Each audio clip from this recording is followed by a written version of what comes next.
So guys, we're back with another This Week in Destiny breakdown video, the first one within episode 2 Revenant, and this one is quite short, but there's a whole load of information within it. They go over some of the dungeon information that you should know ahead of the launch tomorrow, and a whole load of other stuff like exclusive emblems you can earn. But before we jump into all of it, as usual, if you're going to enjoy this video or find it helpful, if you could leave a like and subscribe to the channel, I would very much appreciate it.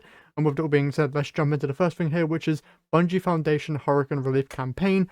Obviously, with the hurricanes going on in America right now, they're doing a campaign here. But next week's weekly reset in Destiny 2, October 15th, will be launching a hurricane relief campaign benefiting Team Rubicon and Direct Relief, and you can donate $25 to earn the Through the Storm emblem. There'll be an announcement on the Bungie Foundation socials as well, so keep an eye out on those for any more information there.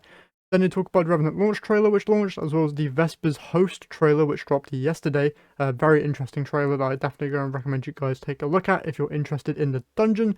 Then they talk about the actual dungeon itself and the dungeon race and all the stuff you need to be informed about. First off, contest mode will last for 48 hours. Normal mode will be available as soon as the first 3 teams clear the dungeon, and you will not be able to be higher than 1985 power throughout all of the encounters within the contest mode.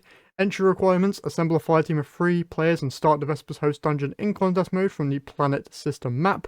All fire team members must own the Final Shape dungeon key and acquire the Rogue Network quest from Spider in the last seasonal hub. If you don't know where he is, you spawn into the new hub and then he's immediately to like the left side-ish in a pub.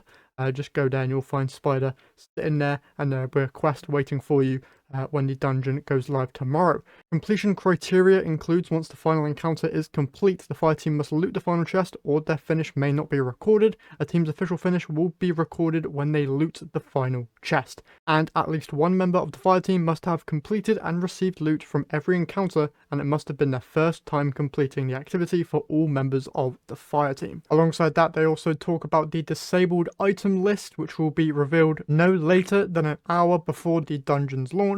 So keep an eye out on Destiny 2 Team Twitter and Bungie Help for any information about disabled items during the dungeon race. And there's a link there if you want to go through all of the details, but those are just the main ones for the dungeon. Alongside that, you get a preview of the contest mode emblem. So if you complete the dungeon during contest mode, you will get this exclusive emblem, which gives you a little hint there at the boss within the dungeon, that being the return of Atrax 1. Very interested to learn more about that. And then there's a whole load of other dungeon stuff like a jacket and a bracelet, which you get a better look at there. You've got a dungeon pin and a seal, which is called Unleashed, which you'll be able to get your hands on starting tomorrow. There'll be some challenges you can do in game to get the Unleashed title. Looks really, really cool. There's a whole load of Twitch dungeon race drops. Well, 2 emblems there if you gift a sub, or if you just watch for like 15 or 20 minutes, who knows. But yeah, these 2 emblems will be available from Twitch starting with the dungeon race. And then they go over some other stuff, like you've got the Slayer Baron title pin in the Bungie store, a new Crucible shirt, and you'll be able to get this emblem right here from any purchase on the Bungie store during Revenant.